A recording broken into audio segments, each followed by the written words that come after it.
ఓవైపు మండుటెండ, మరో దిక్కు వానలు. 6 జిల్లాల్లో 45 డిగ్రీలు దాటిన ఉష్ణోగ్రతలు. అకాల వర్షాలతో అన్నదాతల ఆగమాగం, తడిసిన ధాన్యం ఆదుకోవాలని వేడుకోలు.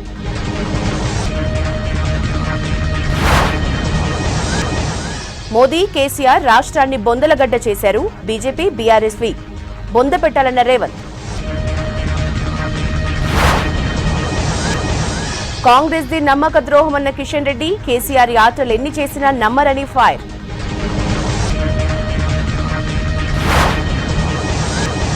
తక్కువ ధరకు వడ్లు అమ్మొద్దన్న హరీష్, కాంగ్రెస్ తోనే రైతులకు కష్టాలని కామెంట్.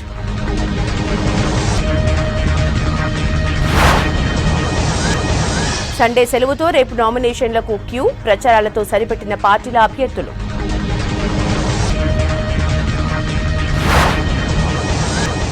బీజేపీతోనే దేశ భద్రత సాధ్యమన్న మోదీ, కాంగ్రెస్ మేనిఫెస్టో ప్రమాదమని కామెంట్.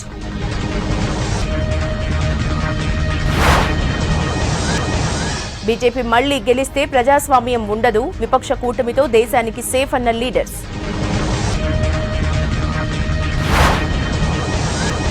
ఇజ్రాయెల్ బెటాలియన్పై యుఎస్ ఆంక్షలు, బైడెన్ నిర్ణయంపై మండిపడ్డ నెతన్యాహు.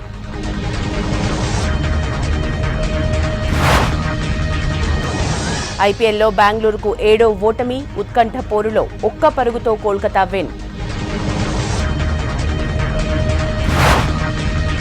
ఓటర్లకు మరింత చేరువ కావడం కోసం బీజేపీ మేనిఫెస్టోను తెలుగులో రిలీజ్ చేసింది స్టేట్ బీజేపీ. రాష్ట్రంలో అకాల వర్షాలకు తడిసిన ధాన్యాన్ని ప్రభుత్వమే కొనాలని డిమాండ్ చేశారు బీజేపీ నేతలు.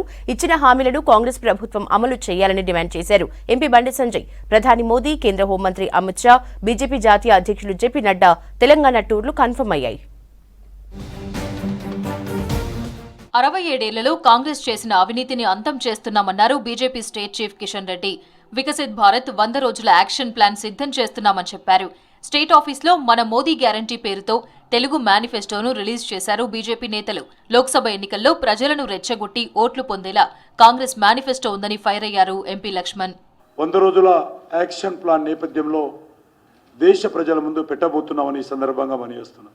3 దశాబ్దాల తర్వాత నరేంద్ర మోడీ గారి నేతృత్వంలో ఒక స్టేబుల్ గవర్నమెంట్, ఒక సుస్థిరమైనటువంటి, ఒక సమర్థవంతమైనటువంటి ప్రభుత్వం ఈ దేశంలో ఏర్పడింది. కర్ఫ్యూలు లేనటువంటి భారతాన్ని, బాంబు పేలులు లేనటువంటి భారతాన్ని, ఆర్డీఎక్స్ పేలులు లేనటువంటి భారతాన్ని నిర్మాణం చేస్తా ఉన్నాం. వికసిత భారత్ కోసం బీజేపీ పాటుపడతా ఉంటే, విభజన భారత్ కోసం ఇవాళ కాంగ్రెస్ ఎన్నికల్లో ఏ రకమైనటువంటి కుట్రలు కుతంత్రాలు పండుతున్నారో, అను దేశాన్ని భ్రష్టు పట్టించి పూర్తిగా అవినీతి కుంభకోణాల్లో కూరుకుపోయిన ఆ దేశాన్ని ఈ 10 సంవత్సరాల్లో మోదీ గారు వారు చేసినటువంటి అభివృద్ధి, పేదల సంక్షేమము, చరిత్రాత్మకమైన నిర్ణయాలు. నేతన్నల కోసం తాను సిరిసిల్లలో దీక్ష చేస్తానని ప్రకటించిన తర్వాతే రాష్ట్ర ప్రభుత్వం దిగివచ్చిందన్నారు బండి సంజయ్. సిరిసిల్లలో నిర్వహించిన బీజేపీ సమావేశంలో పాల్గొన్నారు సంజయ్. అనంతరం బీఆర్ఎస్ నాయకులకు కండువా కప్పి బీజేపీలోకి ఆహ్వానించారు. నేత కార్మికులు గుర్తుంచుకోవాలి, వస్త్ర పరిశ్రమ సంక్షేమం ఇంకా సమర్చుకోలేదు. వాళ్ళకు రావాల్సిన 270 కోట్ల రూపాయలు కేవలం 50 కోట్లు ఇస్తామన్నారు. ఇచ్చేదానికి గ్యారెంటీ లేదు.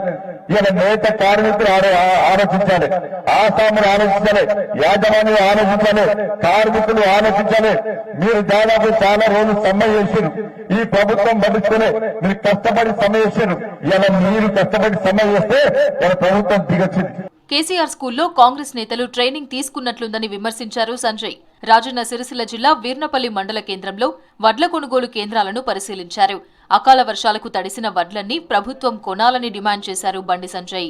10,000 రూపాయలు ఇస్తామన్నారు, 10,000 రూపాయలు ఇస్తామన్నారు. ఇంత మీరు కూడా రూపాయి రైతులు కేసీఆర్ కూడా ఏమనలే కదా, కేసీఆర్ హామీలు ఇచ్చి పరిస్థితులు ఏమనలే కదా, కూడా ఏమన్నారు అని చెప్పి కేసీఆర్ దగ్గర ట్రైనింగ్ తీసుకున్నారు. మీరు ఏ విధంగా మోసం చేయాలి, మోసపూరిత మాటలు ఏ విధంగా చెప్పాలి, ఏ విధంగా నమ్మించి మోసం చేయాలి. ఎంపీ ఎన్నికల్లో రాష్ట్రంలో బీజేపీ డబుల్ డిజిట్ సీట్లు గెలుస్తుందని సీఎం రేవంత్ రెడ్డికి అర్థమైందన్నారు మెదక్ ఎంపీ అభ్యర్థి రఘునందన్. అందుకే సెంటిమెంట్ ను రగిలించే ప్రయత్నం చేస్తున్నారని అన్నారు. హైదరాబాద్ అమీర్పేట్లో మీట్ ద ప్రెస్ కార్యక్రమం నిర్వహించిన రఘునందన్ రావు మెదక్ ఎంపీగా గెలిపించాలని ప్రజలను కోరారు. సో నేను పార్టీలని వ్యక్తుల్ని వ్యక్తిగతంగా విమర్శించే కంటే బదులు నా మీద పోటీ చేస్తున్నటువంటి ఇద్దరు అభ్యర్థులకి ఆ జిల్లా మీద ఉన్నటువంటి అవగాహన ఏంది, వాళ్ళు గతంలో ఆ జిల్లాలో ప్రజల కోసం వాళ్ళు చేసినటువంటి పనులు ఏందనే చూడండి. వెంకట్రామరెడ్డి గారైనా నీలం మధు గారైనా భూములు కబ్జాలు చేసుకోవడం, రియల్ ఎస్టేట్ చేసుకోవడం, ప్లాట్లు డబుల్ రిజిస్ట్రేషన్ చేసుకోవడం తప్ప వాళ్ళకి ప్రజలకు సేవ చేసినటువంటి నేచర్ ఎక్కడుందో చెప్పండి. భువనగిరి ఖిల్లా మీద ఈసారి కాషాయ జెండా ఎగురుతుందని ధీమా వ్యక్తం చేశారు బీజేపీ ఎంపీ అభ్యర్థి బూర నర్సయ్య గౌడ్. ప్రజల్లో బీజేపీకి మంచి ఆదరణ ఉందని తెలిపారు. 10 ఏళ్లలో మోదీ చేసిన అభివృద్ధిని ప్రజలకు వివరిస్తున్నామన్నారు బూర నర్సయ్య గౌడ్. రేపు బీజేపీ అభ్యర్థుల నామినేషన్ కార్యక్రమాలకు కేంద్ర మంత్రులు హాజరు కానున్నారు. మహబూబ్ నగర్, నల్గొండ నామినేషన్ కార్యక్రమానికి కేంద్ర మంత్రి కిరణ్ రిజిజు హాజరవుతారు. చేవెళ్ల, జహీరాబాద్ ఎంపీ అభ్యర్థుల నామినేషన్ కార్యక్రమంలో పీయూష్ గోయల్ పాల్గొననున్నారు. ఎంపీ ఎన్నికల్లో సత్తా చాటుతామన్నారు మంత్రులు. 10 ఏళ్లలో రాష్ట్రానికి ఏమీ చేయని బీజేపీ, బీఆర్ఎస్ పార్టీలను బొందపెట్టాలన్నారు. కేంద్రంలో కాంగ్రెస్ ప్రభుత్వం వస్తే నిరుద్యోగులకు ఉద్యోగ, ఉపాధి అవకాశాలు వస్తాయన్నారు. అయోధ్యలో రాముడి గుడి కట్టడం ఎలక్షన్ స్టంటే అని విమర్శించారు హస్తం లీడర్స్. కాంట్రాక్టు కార్మికుల సమస్యల పరిష్కారానికి కాంగ్రెస్ పార్టీ కృషి చేస్తుందన్నారు మంత్రి శ్రీధర్ బాబు. ప్రభుత్వం వచ్చిన వెంటనే కార్మికుల కోసం ₹1 కోటి ప్రమాద బీమా సౌకర్యం కల్పించామన్నారు. సింగరేణి కార్మికుల సొంతింటి కల నెరవేరుస్తామన్నారు మంత్రి. కార్మిక ప్రాంతానికి ఎనలేని సేవలు చేసిన పెద్దలు వెంకటస్వామి గారి కుటుంబం నుంచి మరి వంశీ గారిని మీ ముందట నిలబడి మీ ఆశీర్వాదం కోరడానికి ముందు నిలబడ్డారు. నేను మీ అందరినీ కోరేది ఒకటే, వంశీ గారిని ఎందుకు గెలిపియాలంటే ఈరోజు కార్మికుల పక్షపాతిగా ఉన్న వారి కుటుంబం, కార్మికులకు సంబంధించిన అంశం విషయంలో రాజీ లేకుండా ముందుకు నడిపిన వారి కుటుంబం నుంచి మరి ముందుకు నడుస్తా ఉన్నారు. ఈరోజు లైఫ్ ఇన్సూరెన్స్ ₹1 కోటి లైఫ్ ఇన్సూరెన్స్ ఇచ్చిన ఘనత కాంగ్రెస్ పార్టీ. ఈరోజు సింగరేణికి సంబంధించిన కార్మికులకు సంబంధించిన సంక్షేమాన్ని మనమందరం కూడా దృష్టిలో పెట్టుకోవాలని మనవి చేస్తా ఉన్నాం. 10 ఏళ్లలో ఉమ్మడి ఆదిలాబాద్ జిల్లాకు బీజేపీ చేసిందేం లేదన్నారు మంత్రి సీతక్క. బాసర మండల కేంద్రంలో కేంద్రీయ విశ్వవిద్యాలయం ఏర్పాటు చేస్తామని మాట తప్పారని ఫైర్ అయ్యారు. రాష్ట్రంలో బీజేపీ, బీఆర్ఎస్ పార్టీలకు ఓట్లు అడిగే హక్కు లేదన్నారు. నిర్మల్ జిల్లా ముథోల్ మండల కేంద్రంలో జరిగిన కాంగ్రెస్ కార్యకర్తల మీటింగ్ లో సీతక్క పాల్గొన్నారు. నేను బీజేపీ వాళ్ళని అడుగుతున్నా, 10 సంవత్సరాల క్రితం మీరు ఇస్తానన్న 2 కోట్ల ఉద్యోగాలు సంవత్సరానికి, అట్లా 10 సంవత్సరాలలో 20 కోట్ల ఉద్యోగాలు కావాలి. తెలంగాణ రాష్ట్రానికి మీరు ఇచ్చిన ఉద్యోగాల సంఖ్య ఏందో ఫస్ట్ చెప్పండి. 10 ఏళ్ళు అయింది కదా మీరు అధికారంలోకి వచ్చి. మేము తెస్తాం కాలాదాన్, జన్ధన్ ఖాతాలో ధన్ వేస్తాం అన్నారు. 15 లాక్. మరి కనీసం 15,000 వేసిర్రా? పైనుంచి జీఎస్టీల పేరుతోటి ప్రజల మీద వసూలు చేసి ఏది 15 లక్షలు అవి ఎప్పుడు ఇస్తారని నేను అడుగుతా ఉన్నాను. కేంద్రంలో కాంగ్రెస్ ప్రభుత్వం వస్తే నిరుద్యోగులకు ఉద్యోగ, ఉపాధి అవకాశాలు వస్తాయన్నారు చెన్నూరు ఎమ్మెల్యే వివేక్ వెంకటస్వామి. కేంద్రంలో కాంగ్రెస్ రాగానే సింగరేణి కార్మికుల ఆదాయ పన్ను మినహాయింపు జరుగుతుందని చెప్పారు. ఈ ఇన్కమ్ ట్యాక్స్ ఎగ్జంప్షన్ గురించి కేంద్రంలో రాహుల్ గాంధీ గారు వస్తే డెఫినెట్లీ కాంగ్రెస్ పార్టీ ఒక ఆలోచనతోని కార్మికులకు ఎట్లా లాభం చేయాలి, కోల్ ఇండియాలో ఎట్లయితే ఇన్కమ్ ట్యాక్స్ ఎగ్జంప్షన్ ఇప్పించినారో ఇలా మన సింగరేణి సంస్థకు కూడా ఇప్పియాలని చెప్పి కాంగ్రెస్ పార్టీ డెఫినెట్లీ దీంట్లో చొరవ తీసుకుంటుందని చెప్పి కార్మికులందరికీ కూడా భరోసా ఇప్పిస్తున్నాము. కాకా వెంకటస్వామి గారు ఉన్నప్పుడు ఇక్కడ సుమారు 29,000 పట్టాలు ఇప్పించడం జరిగింది. డిసెంబర్ 25 నాటికి షుగర్ ఫ్యాక్టరీని ప్రారంభించేలా చర్యలు తీసుకుంటామన్నారు నిజామాబాద్ కాంగ్రెస్ ఎంపీ అభ్యర్థి జీవన్ రెడ్డి. ధర్మపురి అరవింద్ ను ప్రజలు మరోసారి నమ్మే పరిస్థితి లేదన్నారు. 5 ఏళ్లలో చేసిన అభివృద్ధిపై అరవింద్ మాట్లాడాలని డిమాండ్ చేశారు. మిత్రుడు అరవింద్ గారు ఏది ఇస్తుందో మీకు తెలియదు కాదు. ఎన్నికల ప్రక్రియలో బాండ్ రాయడం అనేది మనం కొత్తగా చూస్తున్నామని చెప్పంటున్నాం. ఎర్రజొన్నల మద్దతు ధర కల్పింపజేస్తాడు. 5 సంవత్సరాలు గడిచిందా? ఎన్నికలు సమీపించబోతున్న తరుణంలో ఏదైనా ఒక ప్రభుత్వం ఉత్తర్వులు జారీ చేస్తే స్పష్టత ఉండాలి. నువ్వు పసుబోర్డు ఎక్కడ ఏర్పాటు చేయబోతున్నావు, నీ స్పష్టత లేదు, ఎక్కడ ఏర్పాటు చేయబోతున్నావు. అయోధ్యలో రాముడి గుడి కట్టడం ఎలక్షన్ స్టంటే అని విమర్శించారు కాంగ్రెస్ సీనియర్ లీడర్ జగ్గారెడ్డి. రామాలయం కట్టడంతోనే సమస్యలన్నీ పోతాయా అని ప్రశ్నించారు. ఓట్లు వస్తే బీజేపీ లీడర్స్ కి దేవుళ్లు గుర్తొస్తారని విమర్శించారు. జనాలకు సేవ చేయమని రాముడు చెప్తే మోదీ మాత్రం అప్పులు చేశారని ఫైర్ అయ్యారు జగ్గారెడ్డి. ప్రధానమంత్రి కాకముందు మోడీ గారు ఏ పోరాటం చేసిండు, దీనికి జవాబు చెప్పగలరా బీజేపీ నాయకులు? రాహుల్ గాంధీ గారు ప్రజల కోసం పోరాడే ఫైటర్, అంటే ఫైట్ లీడర్. మోడీ గారు అధికారం నుంచి వచ్చిన లీడర్, ఆయన పవర్లకి నుంచి వచ్చిండు లీడర్. పోరాటం ఎక్కడైనా ఉన్నాడా చరిత్రలో చెప్పగలుగుతారా? కాంగ్రెస్ ఎంపీ అభ్యర్థులు ప్రచారంలో దూసుకువెళ్తున్నారు. ఇప్పటికే కొందరు అభ్యర్థులు నామినేషన్ వేయగా రేపు మరికొందరు అభ్యర్థులు నామినేషన్లు దాఖలు చేసేందుకు సిద్ధమయ్యారు. రాష్ట్రంలో భిన్న వాతావరణ పరిస్థితులు ఉన్నాయి. రాగల 5 రోజుల పాటు పలు జిల్లాల్లో ఉరుములు మెరుపులతో వర్షాలు కురిసే అవకాశం ఉందని, మరోవైపు కొన్ని జిల్లాల్లో తీవ్ర వడగాల్పులు వీచే అవకాశం ఉందని వాతావరణ శాఖ హెచ్చరించింది. ఖమ్మం, నల్గొండ జిల్లాలో 45 డిగ్రీల ఉష్ణోగ్రతలు నమోదయ్యాయి. దీంతో ప్రజలు జాగ్రత్తలు పాటించాలని సూచించారు ఐఎండీ. రాష్ట్రంలో ఓవైపు అకాల వర్షాలు కురుస్తున్నప్పటికీ అత్యధిక టెంపరేచర్లు కూడా నమోదవుతున్నాయి. ఉదయం నుంచి సాయంత్రం వరకు ఎండలు బగ్గుమన్నాయి. ఖమ్మం జిల్లా పమ్మితో పాటు నల్గొండ జిల్లా కట్టంగూర్, ఇబ్రహీంపేటలో, జగిత్యాల, మంచిర్యాల, కొత్తగూడెం జిల్లాల్లో 45 డిగ్రీలకు పైగా టెంపరేచర్లు రికార్డయ్యాయి. రంగారెడ్డి జిల్లా కందుకూరులో అత్యల్పంగా 20.2 డిగ్రీల ఉష్ణోగ్రతలు నమోదయ్యాయి. వడగాల్పులతో జనం ఇబ్బందులకు గురయ్యారు. సమ్మర్ ఆరంభం నుంచే ఉత్తర తెలంగాణ జిల్లాలో ఎండలు దంచికొడుతున్నాయి. జిల్లాలో 2 రోజులుగా 44 డిగ్రీలకు పైగా గరిష్ట ఉష్ణోగ్రతలు నమోదవుతున్నాయి. ఉత్తరాది నుంచి గంటకు 5 కిలోమీటర్ల వేగంతో వడగాల్పులు వీస్తున్నాయి. దీంతో ప్రజలు బయటికి వచ్చే సమయంలో జాగ్రత్తలు పాటించాలంటున్నారు డాక్టర్లు. ఉదయం వాతావరణం మేఘావృతమైంది. సూర్యాపేటలో సాయంత్రం ఒక్కసారిగా కురిసిన వర్షానికి ధాన్యం పూర్తిగా తడిసిపోయింది. కొనుగోలు కేంద్రానికి తీసుకొచ్చిన ధాన్యం తడిసి ముద్దైంది. వరదలో ధాన్యం కొట్టుకుపోవడంతో రైతులు ఆవేదన చెందుతున్నారు. 6 నెలలు కష్టపడి పండించిన పంట కండ్ల ముందే నీటిపాలు కావడంతో రైతులు కన్నీరు పెట్టుకున్నారు. ప్రభుత్వం తమను ఆదుకోవాలని వేడుకున్నారు రైతులు. రాగల 3 రోజుల్లో తెలంగాణ వ్యాప్తంగా తేలికపాటి నుంచి మోస్తరు వర్షాలు కురిసే అవకాశం ఉందని వాతావరణ శాఖ తెలిపింది. జీహెచ్ఎంసీ ప్రాంతంలో కూడా వర్షాలు పడే ఛాన్స్ ఉందన్నారు వాతావరణ శాఖ అధికారులు. మధ్యాహ్నం సమయాల్లో 41 నుంచి 43 డిగ్రీల ఉష్ణోగ్రతలు నమోదవుతాయని తెలిపారు అధికారులు. వర్షాలతో జీహెచ్ఎంసీ అలర్ట్ అయింది. వర్షాలతో ఇబ్బందులు తలెత్తకుండా ఇప్పుడు చేస్తున్న పనుల్లో వేగం పెంచాలని బల్దియా కమిషనర్ రొనాల్డ్ రాస్ ఆదేశించారు. సిటీలోని ముంపు ప్రాంతాల్లో కొనసాగే నాలాల పనుల పురోగతిపై ఉన్నతాధికారులతో ఎప్పటికప్పుడు సమీక్షలు చేస్తున్నారు. అకాల వర్షాలతో ఆరుగాలం శ్రమించిన అన్నదాతలు ఆందోళనకు గురవుతున్నారు. ధాన్యం కొనుగోలు వేగవంతం చేయాలని కోరుతున్నారు. తడిసిన ధాన్యాన్ని ప్రభుత్వమే కొనుగోలు చేయాలని డిమాండ్ చేస్తున్నారు. లోక్సభ ఎన్నికల్లో మోదీ సర్కార్కు ఓటమి ఖాయమన్నారు కాంగ్రెస్ నేతలు. 10 ఏళ్లలో మునుపెన్నడూ చూడని అవినీతి, అరాచకాన్ని ప్రజలు చూశారన్నారు. దేశంలో ప్రజాస్వామ్యం, రాజ్యాంగం ధ్వంసం చేసే కుట్ర జరుగుతోందని ఆవేదన వ్యక్తం చేశారు. ప్రజల హక్కులు పదిలంగా ఉండాలంటే ఇండియా కూటమి గెలుపుతోనే సాధ్యమన్నారు కాంగ్రెస్ నేతలు.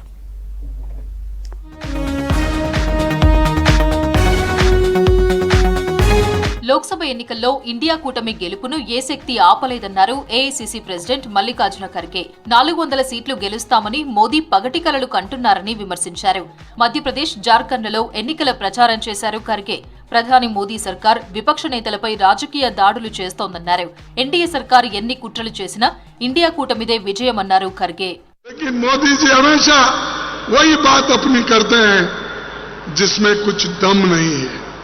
और मोदी की गारंटी, हर चीज को मोदी की गारंटी. अरे भाई, तुमने जो गारंटी पहले बोले थे वो पहले दो, उसके बाद में आगे की गारंटी देखेंगे. लेकिन हमारी गारंटी हमेशा लोगों के हित में है. हमने कर्नाटक में गारंटी बोला, हम दे रहे.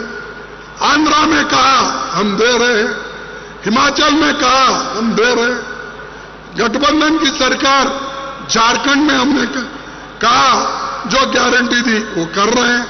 हर जगह हमने जो बोला वो कर रहे हैं.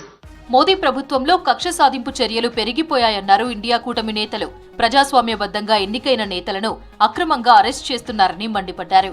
10 ఏళ్ల మోదీ పాలనలో దేశంలో నిరుద్యోగం, పేదరికం మాత్రమే వృద్ధి చెందాయన్నారు.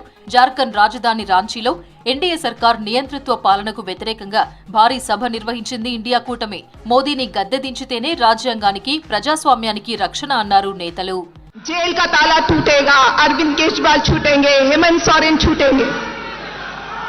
कई लोगों ने कहा कि राजनीति बहुत गंदी चीज है. वाकई बहुत गंदी चीज है. देखिए, अभी उनके खाने पे कैमरा लगाया हुआ है. कैमरा एक एक निवाले पे उनकी नजर रखी है. कितनी शर्म की बात है. और मोदी जी एक वादा पूरा नहीं किया उन्होंने. किसानों का आय दुगुना करेंगे 22 में. सभी कच्चे मकान को पक्का मकान बना देंगे, मेक इन इंडिया, क्या क्या इन्होंने कहा था। एक वादे को इन्होंने पूरा नहीं किया, लेकिन देश की समस्याओं को नहीं दिखाया जाता। 10 साल की कार्यकाल में सबसे अधिक और बड़े ही निर्मम तरीके से आदिवासी समुदायों को और उनके अनुसूचित क्षेत्रों पर इनकी बुरी नजर है। उदाहरण के तौर पर आप देख सकते हैं, विगत कई महीनों से मणिपुर जल रहा है, वहां के आदिवासी बहु बेटियों की इज्जत लूटी जा रही है, पूरा देश देख रहा है। इन नौजवानों को भरोसा दिलाया कि सत्ता में आएंगे तो 2 करोड़ नौकरी देंगे, लेकिन आज पीछे मुड़ करके देखो 10 साल में नौकरी तो दूर, इनके हर फैसले ने न केवल नौकरी छीनी है। లోక్సభ ఎన్నికల్లో బీజేపీ గెలిస్తే రాజ్యాంగాన్ని మారుస్తుందన్నారు కాంగ్రెస్ నేత ప్రియాంక గాంధీ. ఎంతో మంది మహానుభావుల త్యాగాలతో రాజ్యాంగం ఏర్పడిందన్నారు. మోదీ అధికారం కోసం ప్రజల హక్కులను హరిస్తున్నారని ఆరోపించారు. ఛత్తీస్గఢ్లో ఎన్నికల ప్రచారంలో పాల్గొన్నారు ప్రియాంక. ఆదివాసీలు, మహిళలంటే మోదీకి గౌరవం లేదన్నారు. प्रधानमंत्री जी ने अपने बड़े बड़े उद्योगपति मित्रों को इस देश की सारी संपत्ति सौंप दी है। कोयला, सीमेंट, सड़कें, हवाई अड्डे, बंदरगाह, बड़े बड़े पीएसयू के सब्सिडरी सारे अपने बड़े बड़े उद्योगपति मित्रों को सौंप दिए। कोई ये नहीं कहता कि देश में उद्योग नहीं होना चाहिए, होना चाहिए। इस देश को उद्योग ने आगे बढ़ाया है। కాంగ్రెస్ అధికారంలోకి వస్తే పౌరసత్వ సవరణ చట్టాన్ని రద్దు చేస్తామన్నారు కాంగ్రెస్ నేత చిదంబరం. మతతత్వ పార్టీలకు కాలం చెల్లిందన్నారు. ఎన్డీఏ కూటమి నేతలకు మోదీ జపం చేయడం అలవాటుగా మారిందన్నారు. వైనాడు ప్రజలు రాహుల్ గాంధీని భారీ మెజారిటీతో గెలిపిస్తారని ధీమా వ్యక్తం చేశారు Chidambaram. Narendra Modi may say and his puppet Niti Aayog may say there are poor people in India. If there are no poor people in India, why do laborers from Bihar, Uttar Pradesh, Jharkhand migrated to the south of India? Lok Sabha ఎన్నికల తర్వాత కేంద్రంలో India కూటమి సర్కారు ఏర్పడడం ఖాయమన్నారు కాంగ్రెస్ నేత వీరప్ప మొయిలీ. రోజు రోజుకు కూటమి బలంగా మారుతోందన్నారు. 10 ఏళ్ల అవినీతి పాలనపై పోరాటానికి సీఎం మమతా బెనర్జీ కూడా కలిసి రావాలన్నారు Moily. First time in the history of the country there is such a strong alliance like India alliance. You know, when we formed the government in 2004, there was only UPA. That is after election we joined together.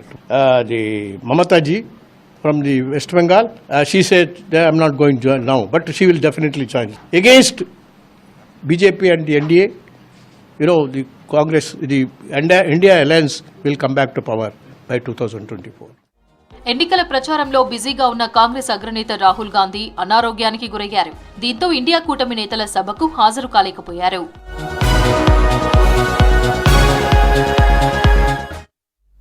ఇవి news junction updates. Stay tuned to V6 news as it is.